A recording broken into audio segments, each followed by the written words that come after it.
So Lana, first I want to thank you for inviting us into your beautiful home. It's such a beautiful day here in Southern Cal, and I know it's perfect, isn't it? it The is. weather turned out to be perfect. The last 2 days, Yes. not so much. Not so much. But today, But today it's great. fabulous. Yes. So it's great to see you. Great to have this time to spend with you. Thank you. It's my pleasure. Yeah. So, Lana, tell us about yourself and your own journey into evolving into this whole movement to confront this the issue of cultural boycott, divestment, and sanctions against the state of Israel.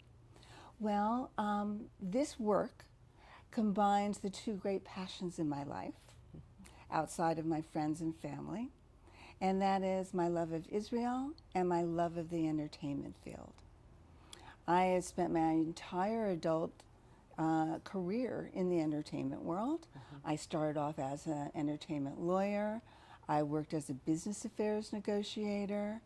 I was a creative executive at both the network and studios, and I also wrote and produced. Wow.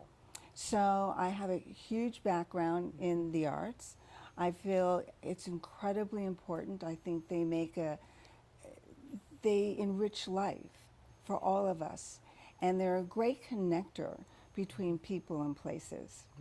I think they help us understand each other better. Right. And then I also have this profound love of Israel. And that really started with my very strong connection with my family, particularly my mother's side of the family. And I had a very strong sense that of being part of a tribe when I was growing up, knowing that we were all connected and that, you know, we were moving through life together. And then when I was around 9-ish, my mom told me the story of the Holocaust. Oh, wow. And she told me this, you know, horrifying tale that ended with the miracle of Israel. And it was as if my DNA changed. I just understood on a very profound level that this tribe that I belong to is much bigger. And that as Jews we share a common destiny in a great many ways. So then in around 2011, just when the cultural boycott campaign really started heating up, I decided to switch gears and take the contacts I had made, all of the skill sets I had developed, and combine it to counter, to fight, and defeat the cultural boycott campaign against Israel. Did you ever expect to be in a, because really you're kind of playing an activist role to a degree. Yes. Did you ever expect that this would be what you would be facing, or that you would be pursuing in your own life as you entered into this career and this phenomenal, because, you know, entertainment is, the arts are so crucial. They're critically important. And, you know, years ago, I saw the importance of the arts, and it's one of the reasons why we decided to start producing programming and documentaries to address the lies and the disinformation against Israel that was so pervasive in the media, and is still to this day. But the arts will speak to people in the future. Lori. The arts that we create today and the message that we create through the arts will speak a lot, or tell a lot about who we were to future generations who come along. Yes. The arts do so many things. They document who we are today. They inspire us. They help create change. They connect the world. I mean, we're all still reading Shakespeare. We're reading Shakespeare because they talked about a basic humanity that we all relate to. So cultural boycotts are censorship in the worst form, because they are an attempt to prevent audiences from seeing the films they want to see, listen to the music they want to see. They want to prevent artists from sharing their music with the audience of their choice, all to advance a particular political agenda that is dark at its source. And you know, you are eliminating and having a major impact for the future. Major impact for the future. You know, artists need to be able, it's very interesting. We should actually talk a little bit about what it is. What the cultural boycott is. Absolutely. And the cultural boycott is part of one aspect of the boycott, divestment, and sanctions campaign against Israel. And it's often known by the acronym BDS, right? Okay, so B stands for boycott, and these people are advocating for an economic boycott of Israel, academic, cultural, and sporting competitions. The D stands for divestment, which means that they want all of the financial institutions and pension funds to divest and not, invest in Israel businesses. Right. And then there's sanctions, which is something that you are very much aware of, and where they're advocating for international forums to single out Israel for sanctions, right? The Democratic Liberal Society of Israel for sanctions. It's outrageous. Right. The question is, how do you get the world to isolate a country, an open, liberal democracy? And their goal is to demonize Israel to such an extent that the world feels justified in isolating it and turning a blind eye at its destruction. Absolutely. You know, it's interesting because we remember back, you talked about your mother when you were 9 years old, teaching you, telling you the story, the horrific story about the Holocaust. Yes. And we remember all too well that one of the first things that Hitler did when he came to power was he instituted a boycott of Jewish businesses in Germany, telling the German people not to shop in Jewish stores or shops. Now we see, fast forward 70 years, now we see Israel becoming the Jew among the nations. And now it is a global movement to tell other countries, academics, to boycott, divest, and sanction Israel. It's no different. It's just now on a global scale, where before it was about the Jewish people in Germany and their businesses, and now we see this global movement. Economic boycotts are intended to strangle a nation or a group of people economically. And, you know, 2 points come to mind. One is that you talked about Hitler. And one of the things that all dictatorships have in common is that they all try to control the distribution of art, right? Interesting. Because that's how they control thought. And artists need 2 things to thrive. They need the freedom to create, but also the freedom to share. So what these dictatorships always do in order to control their people and get them to do what they want them to do is that they control and censor distribution. Well, if you look around today, the only groups and entities that are fostering this kind of censorship and an attempt to control the distribution of art is other, totalitarian regimes and BDS, right? That's where you're seeing it. So one of the things that makes the cultural boycott so incredibly dangerous is that it uses the celebrity of artists to disseminate misinformation and lies about Israel. The millenniums today, and there are fabulous statistics on there, and they're staggering. Something like 70% of millenniums get their information online, right? Absolutely. Mm-hmm. And they get it from social media. And millenniums are fascinated with celebrity and the world of entertainment. They love films, they love music. So these anti-peace, anti-Israel groups use the celebrity of the artist in order to communicate misinformation. And I just want to explain a little bit about how it works, okay? What that's the strategy, is to use the artist. But the tactics are such. So let's say a musician, the Rolling Stones, Rihanna, or even like a lesser known jazz musician wants to go to Israel.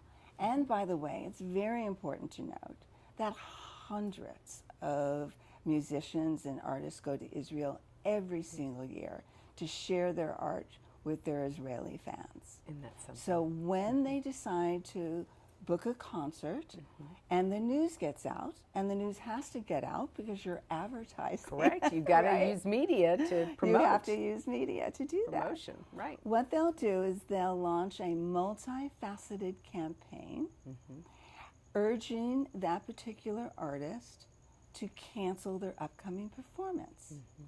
They'll use something as old-fashioned as email. They'll call the representatives. They write blogs that get picked up by mainstream media. When an argument erupts, then it gets picked up by mainstream media as well, and it goes global. And of course, there's social media. And social media reaches an audience that, other kinds of, online publications don't reach. You're reaching a vast, vast audience.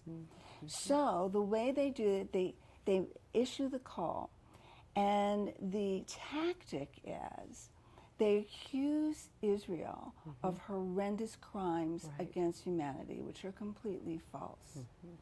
And then in their campaign, they say to the artists, if you keep your concert date in Israel, that means you support these hellacious crimes against humanity. So what they are doing is that they are slandering the Israeli people, all 7+ million of them, as well as the individual artists. They are calling the artists racist and, supporters of apartheid and supporters of genocide, all of which is an outrageous lie. And that gets the attention of a group of people around the world, particularly millennials, who follow news about celebrities, right? Absolutely. Do you know that the top, I'd say, 12, 13 entertainers on Facebook have nearly a combined total of almost 1 billion friends? It's amazing. That's amazing. And that is just one social media platform, and just like a dozen plus entertainers. It's staggering. I mean, the math is staggering. So when on Twitter, if people post when the Rolling Stones are going to perform, all their fans see it. The fans that follow these entertainers see these posts, see these Twitter wars, see these Instagrams, see these videos that they make, taking the songs of these performers and twisting them so they're emotionally manipulative and false. The goal is really twofold. The first thing is that what people think about is getting a cancellation, pressuring an artist to cancel. Correct. Very few do, by the way. Very few do.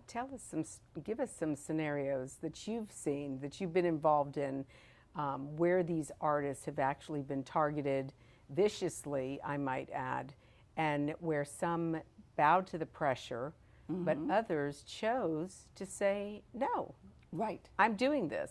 Yes. Which is encouraging to see, especially with all that pressure, that's coming, to bear against them, that they don't bend in the face of that pressure. So tell us some scenarios. I was personally involved when Alicia Keys was scheduled to perform in Israel. And it was probably one of the ugliest campaigns I've ever seen.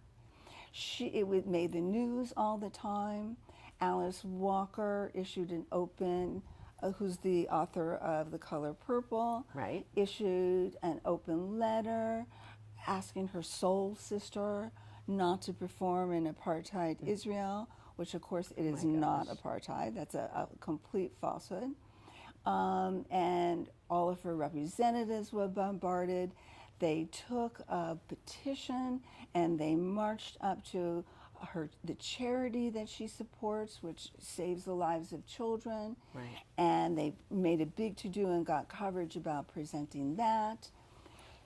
It was unbelievably intense. And I worked with her representatives and helped them understand some of the stuff that was going on in social media, a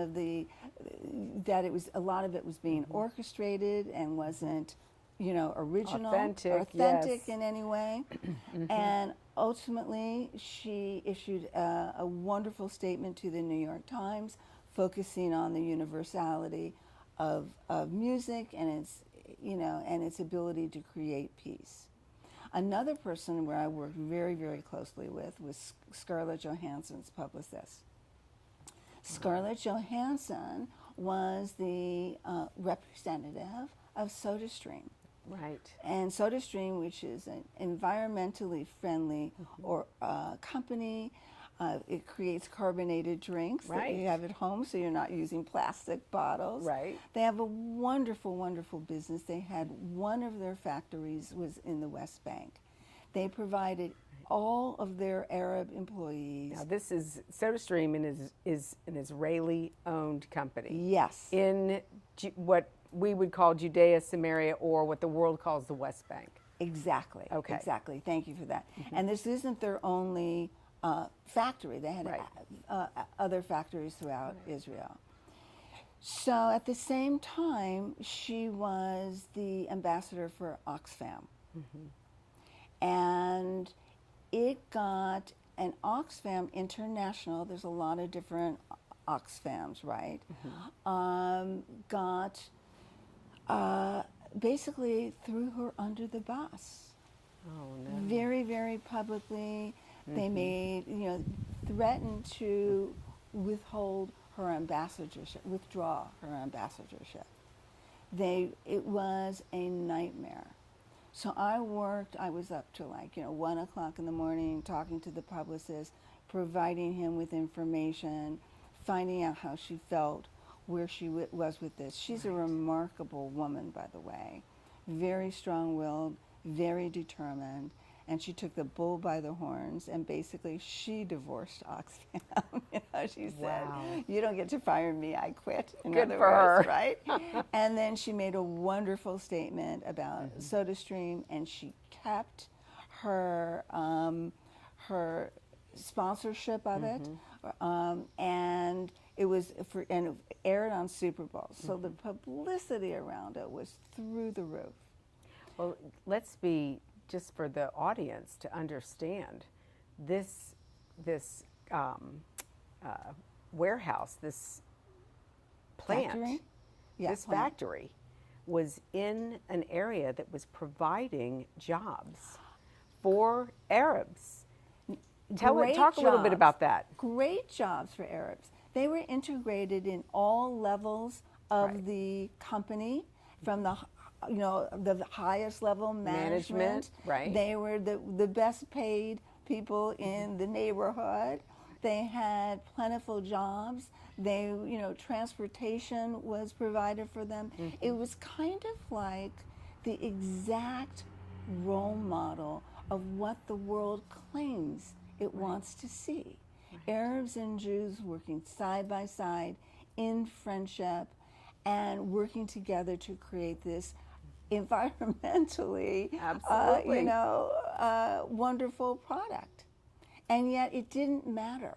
It didn't matter to the people who supported BDS that the closure of this factory would mean the loss of real jobs for Palestinian people. I heard 500 Palestinians or Arabs lost their job as a result of this closing. Yes, it closed many years later. It did not close as a direct result of this. They were not successful in that campaign. But she was absolutely wonderful. Right. And I've worked, I've had, talked to artists who might be concerned that there was something going on, like a conflict in different, or they just heard like rumblings, and they became very uncomfortable about going, not because of the boycott, supporting the boycott or not, but because they didn't want to bring their team, their band, into a dangerous situation. Right. So that had to be talked through and walked through. I was been contacted by artists who basically sought my advice, like, all right, they're posting stuff all over, our social media. What would you suggest we do? Right. So in addition to that, which is directly involved, that's basically kind of defense work. And I did a lot of that, particularly when I was before I started my new company, which is Liberate Art. And what I do now, I very much go on the offense. And I provide a platform for artists and celebrities to speak out about their support of Israel and their stance against BDS. That is fabulous. That's Yes. fabulous.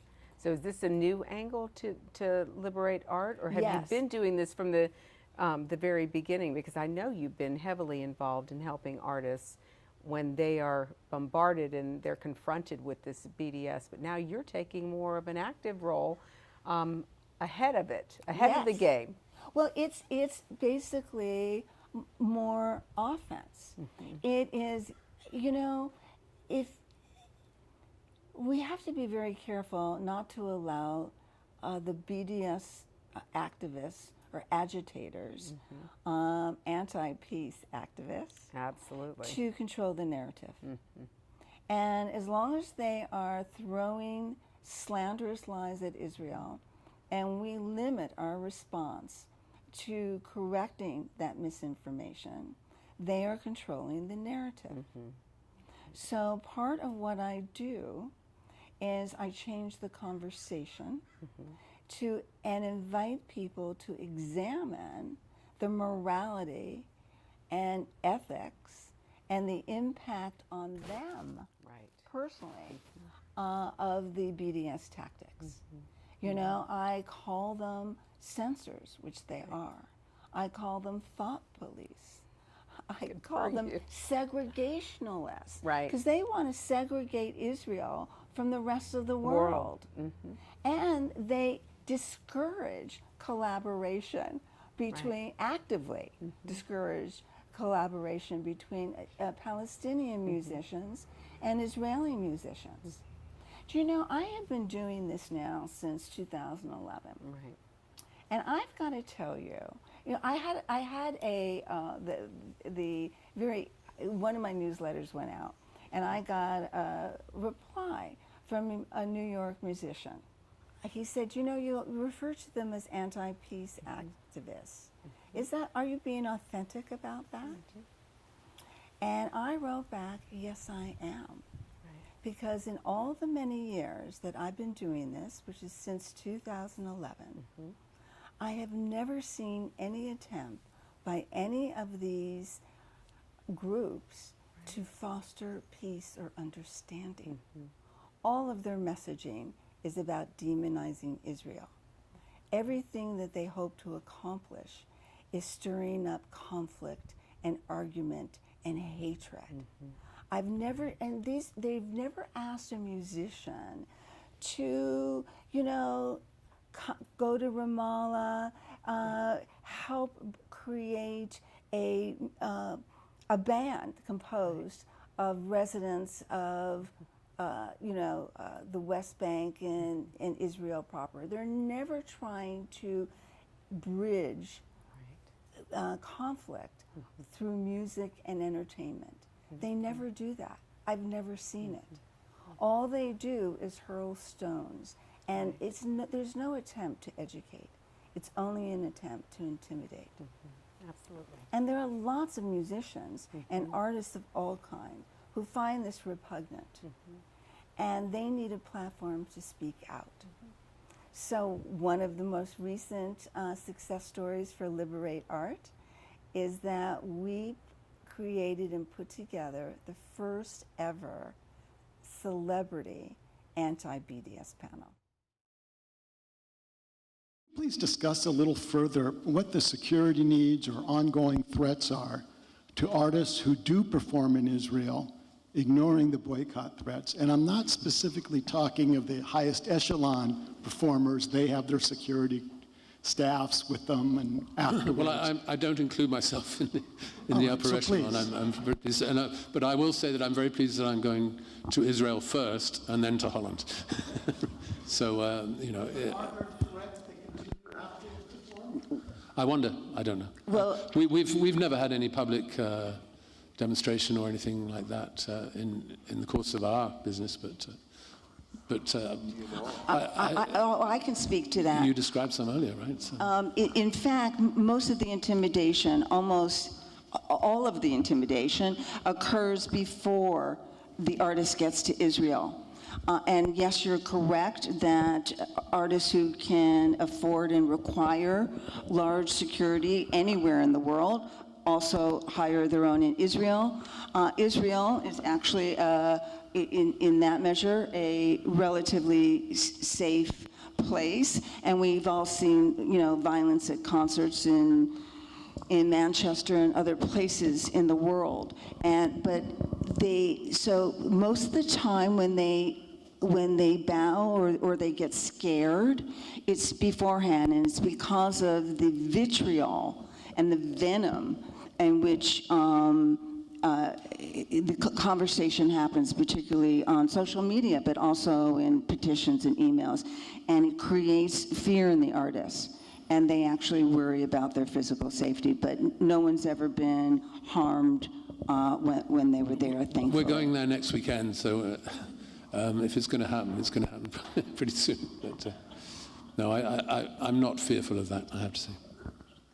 And that's what it takes, and people have become, really, with the support of people like the people on this panel, as more people speak out, as more people take a stand, it becomes easier, and artists are less easily intimidated.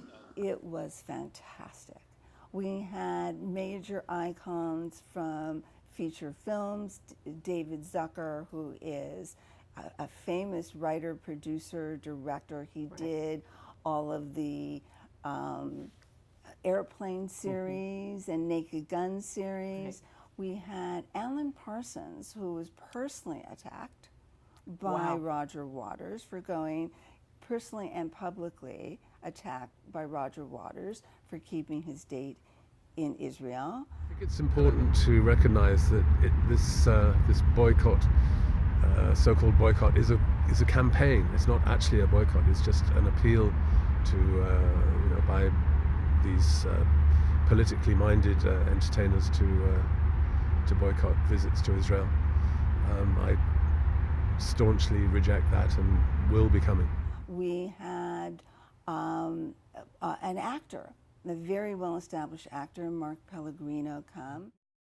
What do I think of the cultural boycott? Well, I think that conflating individual artists with their nation state, the accidental home of their birth, or their home country where they've chosen to live, is a form of collectivism, otherwise known as bigotry. And I don't know about you, but I hate bigotry. We had an Israeli musician, and we had one entertainment lawyer, because I thought it was a good perspective.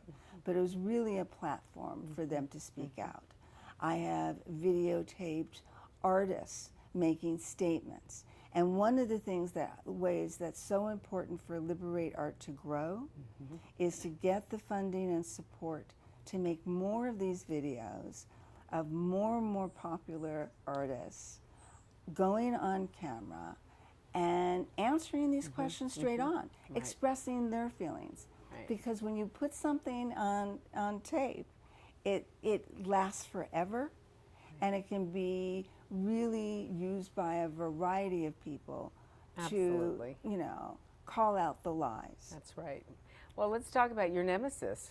You spoke about Roger Waters. Yes, Roger. Have you had any conversations with him about his involvement in pushing BDS? And because really, he's the motivating factor, really, to encourage and these attacks against these artists who choose to go to Israel. Yes, he is. I've not spoken with him personally. He's never responded to any of the pieces that I've written, and I have written about him. He has been, I would say, obsessed with this issue for a long time. In 2013, he made a major statement in Rolling Stone magazine where he said he wants to basically, he said, a call to action for all artists to boycott Israel. And since then, that's what he's been doing. He's really obsessed by it. He's on the Russell Tribunal. He droned on endlessly at the UN. Any opportunity he has to condemn and demonize Israel, he does. And then he turns on his fellow artists. He turns on people that are supposedly his friends and that he has connections with. So, when Dionne Warwick said that she was going to go, he called her profoundly ignorant. He was condescending towards Scarlett Johansson. He turned against his friend Alan Parsons, who was the sound engineer for his band Pink Floyd. For people who might not know his name independently from the band. And so he goes after, he called Steven Tyler an old lady. He personally goes after them and attacks them on a very personal level if they don't succumb to his personal wishes. He got in a major public battle with Nick Cave. He's, there's something going on in there that is very, very disturbing. And just recently, just like today or yesterday, there was an article in the news that he recently performed in Munich, I believe. It was definitely in Germany. And the mayor of the city said that they are going to have second thoughts about allowing him to use city venues for any future performances because of his anti-Semitism. Interesting. Well, Germany, as an aside, is dealing with the issue of anti-Semitism on the rise again, and it's a huge dilemma. But to allow Roger Waters to come in and promote that anti-Semitic hatred that the government of Germany is trying to thwart is interesting. So you're saying that the government responded, or did the city respond? Okay, the city mayor responded. And then, so now he said he wants a public apology from the mayor for calling him anti-Semitic. And someone on our Facebook page, Liberate Art has a Facebook page, said, well, if he feels that way, why doesn't he just sue? And my feeling is, I think that's around the corner. Yes. So here you have this outrageous situation where he has stirred up so much hatred. He's done such terrible things in terms of the conflict, in terms of, keeping this group apart from one another, that now he plays the victim, like he's being falsely accused. He falsely accuses everyone else of everything. But I would not be surprised if there was a lawsuit in the offing. Oh, and it needs to happen. We were, just as an aside with Roger Waters, we planned 4 city protests. When he came to Miami, our chairman of the board wrote a letter to the mayor and to the establishment that was hosting him, asking them to cancel the concert. Because it was, again, a city venue. Exactly. And venue. There was a group of young singers that were supposed to perform that evening in the opening segment of his program, and they decided to boycott him. I know. they said, no, we're I not know. coming. But no, I mean, this is a major problem when you have somebody like Roger Waters, who's been respected all these years in the industry, to come out with this hatred, this anti-Semitism. And yeah, he absolutely is an anti-Semite. He is not basing his position on anything that's rational or evidence to prove what he is saying is actually happening in Israel, calling Israel an apartheid state and accusing them of violently treating Palestinians in a disgraceful manner, which is far from the truth.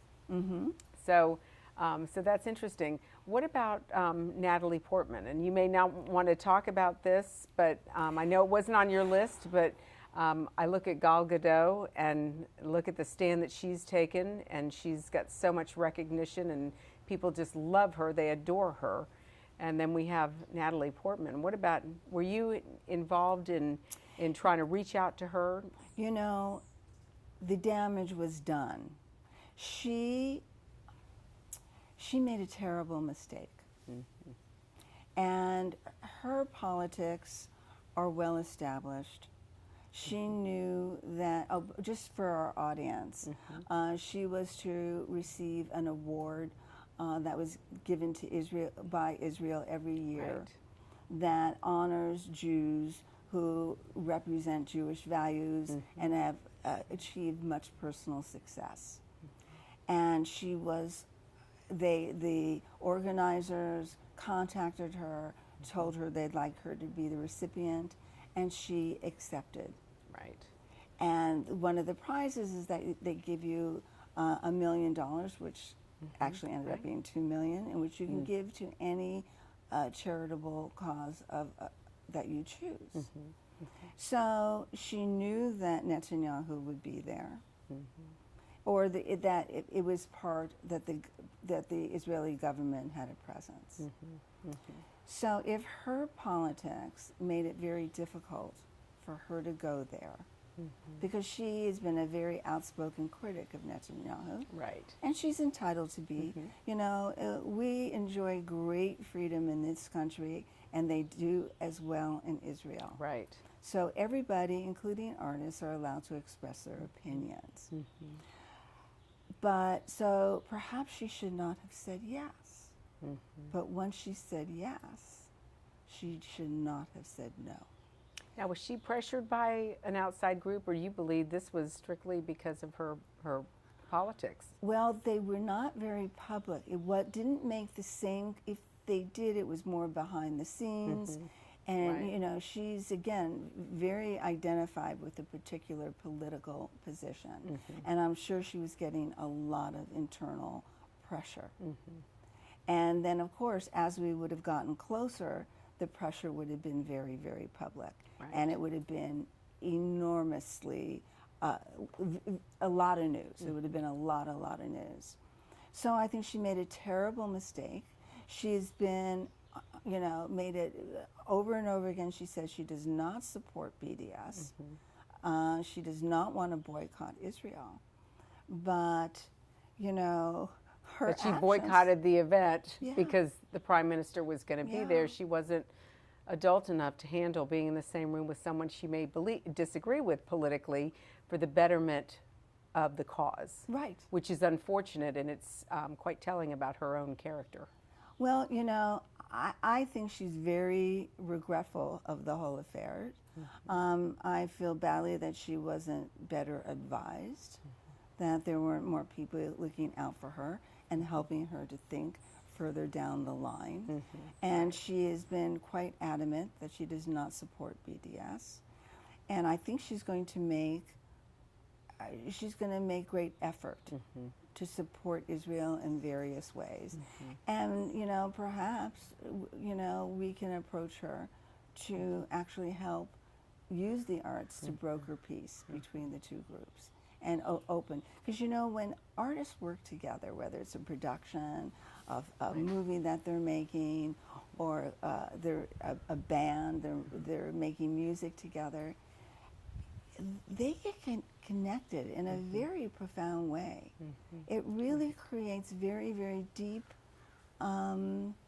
bonds between them. And it also helps them understand how much they have in common. And they're working towards the same goal. They're Right. not discussing politics. Right. They're trying to make a great record. Right. So that's extremely important. How has Gal Gadot helped to combat this whole movement? How do you think she's contributed to pushing back at the false narrative that is constantly communicated through BDS?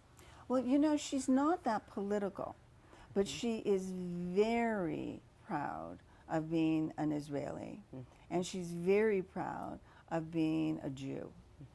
And I think she is just wonderful for the country in terms of, you know, as everyone knows, it was such a huge blockbuster hit. Oh, yeah. And one of the things I think that BDS did themselves a disservice is they made sure everyone in the world knew she was Israeli. So, you know, right. you're watching, well, you know, the Wonder Woman in the flesh. The heroine Yes. coming to yes, save the day, and she yes. happens to be an Israeli. Yes. I mean, and that's the narrative that Israel is. She's the embodiment of Yes. Israel coming to the rescue, whether it's an earthquake or, you know, some tragic, you know, volcano or a hurricane here in the United States. Absolutely. Israel comes to the rescue, and here was Gal Gadot Yes, here's Gal coming to the Gadot. rescue in the She came movie. to the rescue, and BDS made sure everyone knew about it. Sometimes they shoot themselves in the foot. Absolutely. You know, they'll also take, and it's very important for people to know that very few artists support the boycott.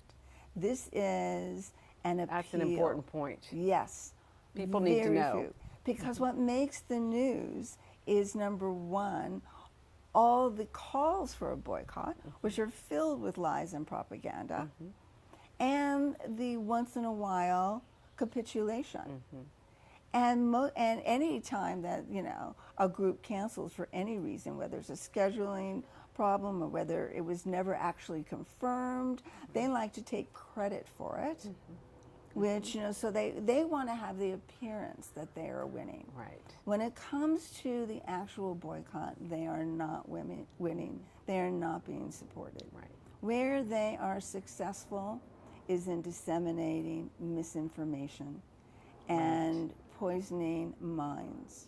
You know, speaking of this cultural battle with BDS, the one group that seems to be most affected or being targeted toward is our millennials.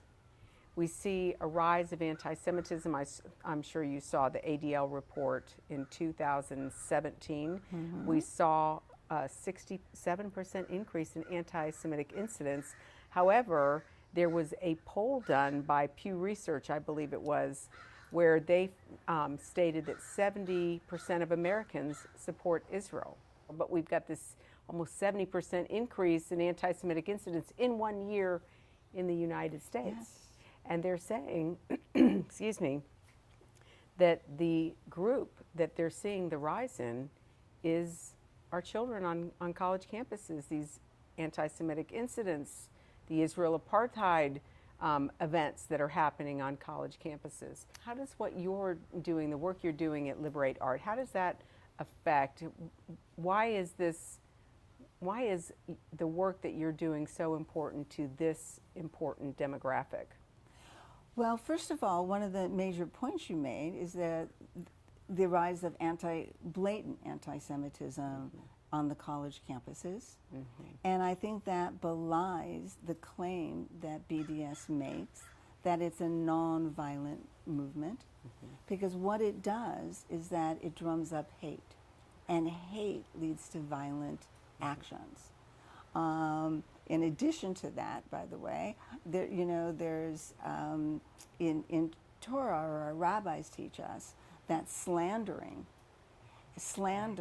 is as serious a sin as murder, because you're destroying a person's reputation in life.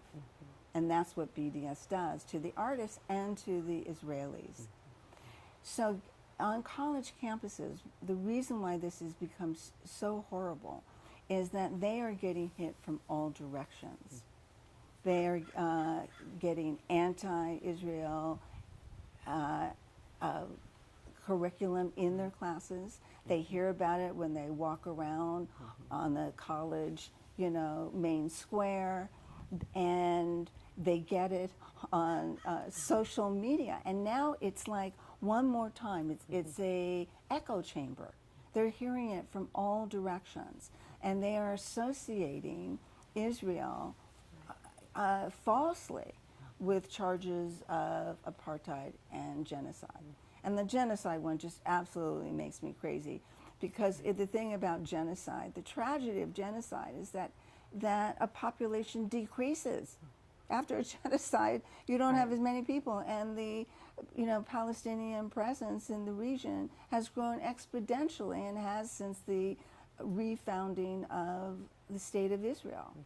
So they're getting it from all sides, and it's buried in every facet on Instagram, on Twitter, on everywhere. They're getting these messages, and they're on. Even if the artists do not support these charges, they go to their social media platforms and they see these charges, and it's should be of great concern to everyone, because these are going to be the CEOs of tomorrow.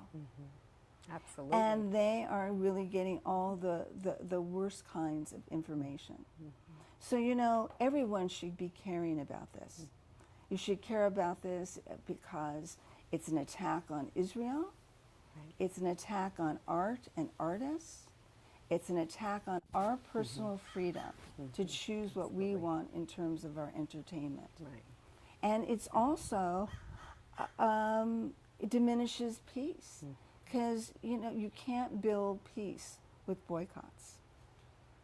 Can't build peace or justice on lies. No. The greatest injustice is the propaganda that is Yes. being spewed. Yes. And I actually, my heart goes out. They are just being so misguided. And, God forbid they prevail in any way, and the millennials have any small part in this. I mean, it's a tragedy for the generation. They have to be educated. We have to go on offense. We have to get them looking at the BDS movement, the cultural BDS campaign, with a critical eye. They have to examine and decide whether or not, the most fragile among us, everyone who craves safe spaces, still don't want you monkeying around with their playlists. Of course not. They don't want that, So tell us about, we're here in Hollywood and in Los Angeles. What is the response from the overall entertainment industry with regards to the work that you're doing? And how can our audience, how can the viewers help you? What can they do to get involved in what you're doing? Well, I must say that the support has been tremendous. I get a lot of support within the industry, whether or not people are particularly champions of Israel. They just don't like the whole idea of a third-party political activists trying to interfere with the artists' careers. They really resent that. So they're very supportive. They very much help me be able to get to artists so that I can make these wonderful videos. And I can, make my appeal and be able to talk to them and communicate with them in one way or another. So the best, what we do at Liberate Art is we educate, first and foremost. So any of your viewers, if you need a public, a public speaker for any event, if they can watch our videos that we make on the subjects to educate themselves. I also put together events sometimes that feature members of the entertainment community, to that they they need to be appropriate and pro-Israel events, and oftentimes I can get a celebrity on board. And in order to continue, I get so many requests, Lori, all the time. And I need the funds, I need the support in order to answer those requests. Right. I got, a call from some groups that were very concerned about filmmakers boycotting, gay and lesbian filmmakers from boycotting the Gay and Lesbian Festival in Israel, which is absurd beyond belief, because of course it's the only country in the Middle East that affords them true rights. Them, yes, right. and protects them. And they said, can we get video clips of people from that community, celebrities from that community who are going to speak out against this? Well, the answer is yes, but I did not. I should have a stock of that, and I can get to that. But I need the funding in order to create that. Another request I got was from Tel Aviv has a wonderful fashion week, and I got a call from their organizers saying, can I make an arrangement to bring some celebrities over, and so they can document it on social media and draw even more attention to it. That's fabulous. I would love to do that. I did, that takes. That's where the funding comes in. That's important. Comes in. And even for the speaking engagements, because there's some organizations that cannot really afford to absorb all of the costs. So who supports what you're doing? Is it artists? Is it people in the entertainment industry? Is it private philanthropists that believe in what you're doing, want to protect this this niche group so that we can all enjoy the arts? We should be able to enjoy the arts, whether it's here in the United States or here in Israel, without having to listen to a bunch of protesters try to prevent us from getting into the venue and supporting these individuals. Yes, and we didn't even talk about all the discrimination against Israeli artists, but yes, exactly. So the entertainment community... Discrimination against Israeli artists? Yeah. That's when you see all the protests whenever Israeli artists perform internationally. The venues receive pressure to rescind the invitation. There are protesters outside. There's some great videos that we made that are on my YouTube account, which shows the kind of what audiences have to walk through. When you're in the middle of the performance, you can hear the screams outside. I mean, they've interrupted public broadcasts. They stand up in the middle of a concert.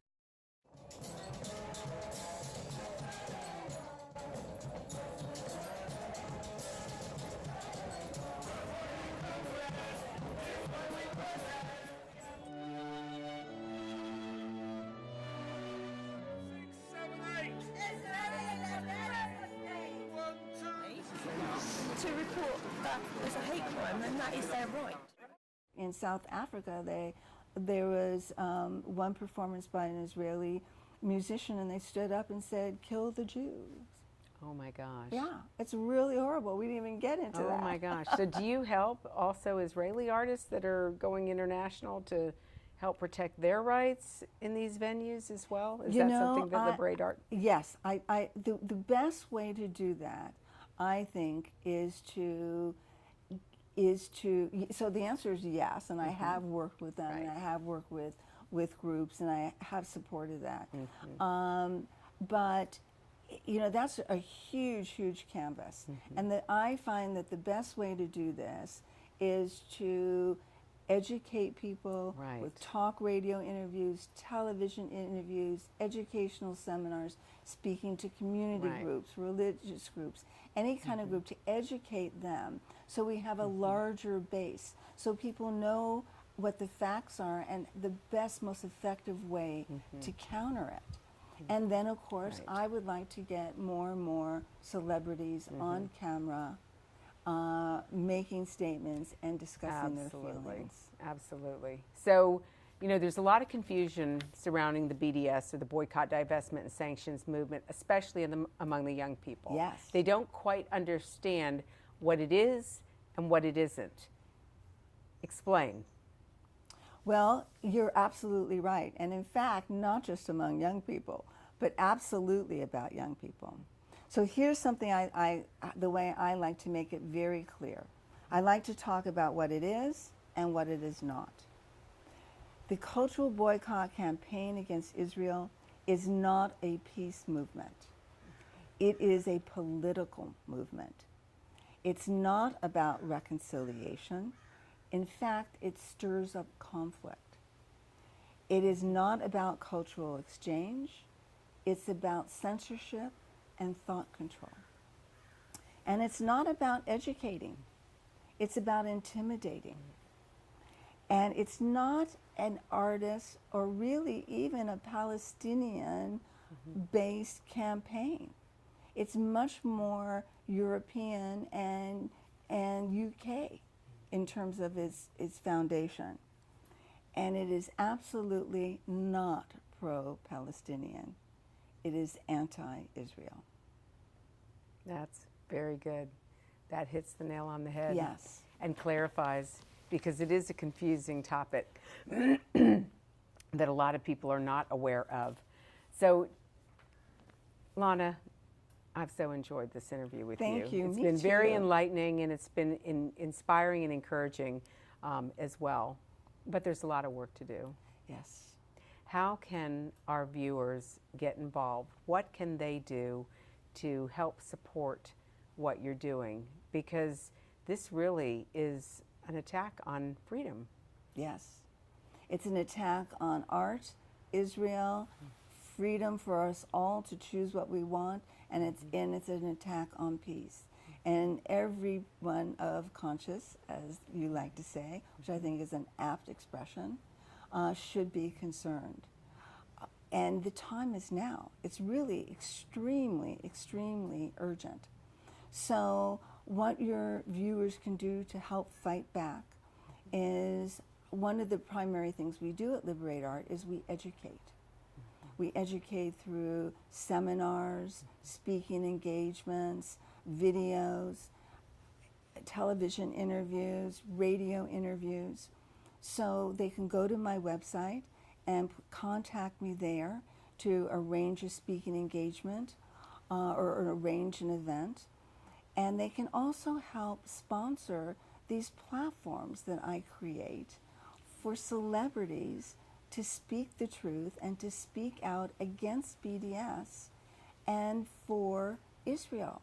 And they can tell you their personal heartfelt opinions and their personal heartfelt experiences.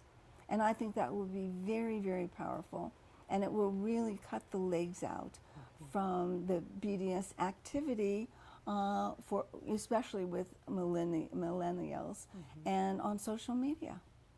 Absolutely. And we need to have a bank of these ready to go.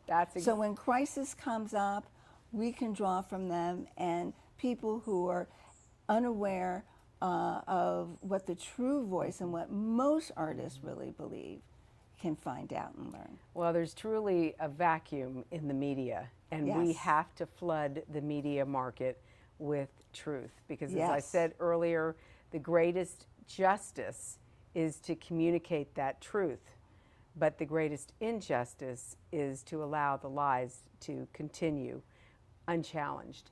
And Yes. so I want to thank you for the incredible work that you do. Thank you, And Lori. you are such a precious and dear friend to all the artists in the Thank entertainment you. world. Thank you.